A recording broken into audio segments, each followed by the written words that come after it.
voting about to get underway in Liverpool tonight as the school board looks to adopt a budget to put in front of voters next month. The plan has a $13 billion budget gap to close. The school superintendent calling for the elimination of 80 full-time positions. Many will come through attrition, early retirement. The rest will have to be done through layoffs. The last board meeting got a little contentious with a lot of board members raising concerns on how students' learning might be impacted. Many district school boards will be busy this week deciding on the specifics of next year's budget to be put before voters May 19th. That includes board members in North Syracuse who will have work to do tonight. Joining us now, North Syracuse School Superintendent Terry Ward. Terry, good to see you again. Thanks for being with us. Hi, Jeff. Great to see you again. So I know a lot of people will only pay attention to a very few things when it comes to the school budget vote, and maybe one of the biggest ones, the tax levy increase. Your budget carries a 5.25% increase.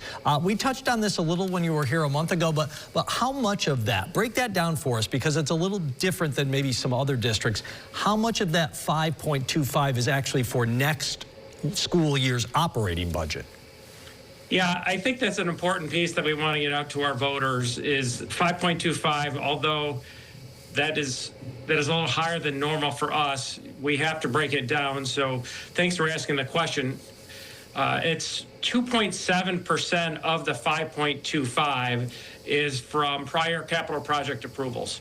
So that's something, that we want voters to know. So really, budget to budget, there's only a 2.4% increase for operations, for teachers, for books, for utilities, that type of thing. The other 2.7 is really kind of the mortgage payment that starts from capital projects. Capital projects like what? What kinds of things? I mean, people probably can see them when they're out there, right? What are we talking about?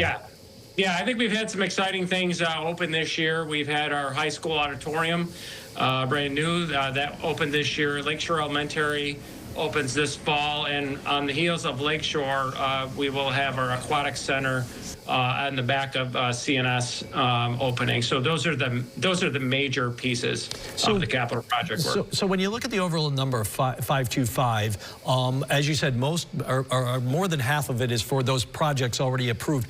What does that do? Do you need a supermajority now, or is that based off the 2.4 for the operating? Yeah, that's really based on the 2.4 for the operating year to year, so we don't need a supermajority vote here in North Syracuse.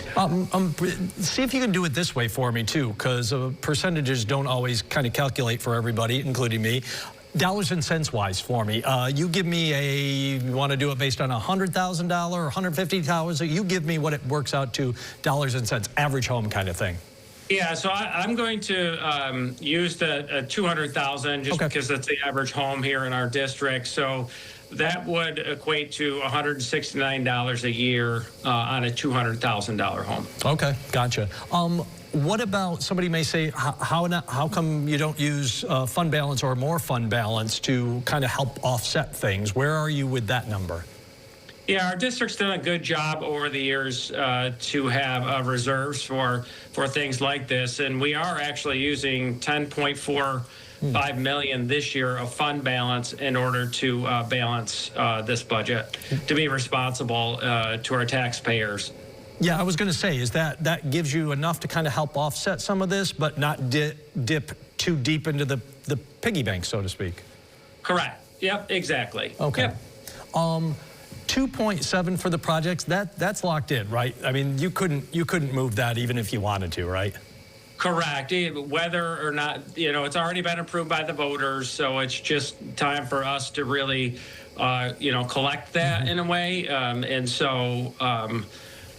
So yeah, that doesn't change at all. What will this mean future year tax levies? What will they look like? Will we keep seeing this kind of, I'll call it an extra, I don't know if that's the proper use of the word, but kind of this on top of the operating aid? So will we see another like 2.7 on top of operating next year? Will this be the next several, or is this kind of a 1 year kind of thing?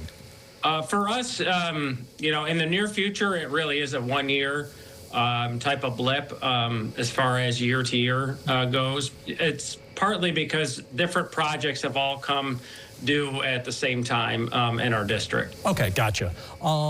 Last one for you quickly. I mean, however you split it up, I mean, it's still kind of a bigger number to people. So how are you trying to sell this all to folks?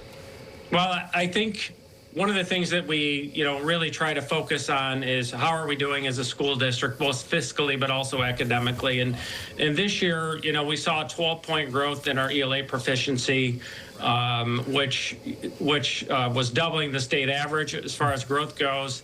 And our school, Lakeshore Elementary School, was a 23-point jump, and that was number one in our region as far as ELA success from one year to the next. So we're really proud of the things we're doing academically, and these budgets help support all of that work. Bottom line, go out and vote May 19th. Terry, good chance we'll have you in before that vote, chat again about this. All right, thank you, Jeff. Have a great afternoon. Thank you, sir.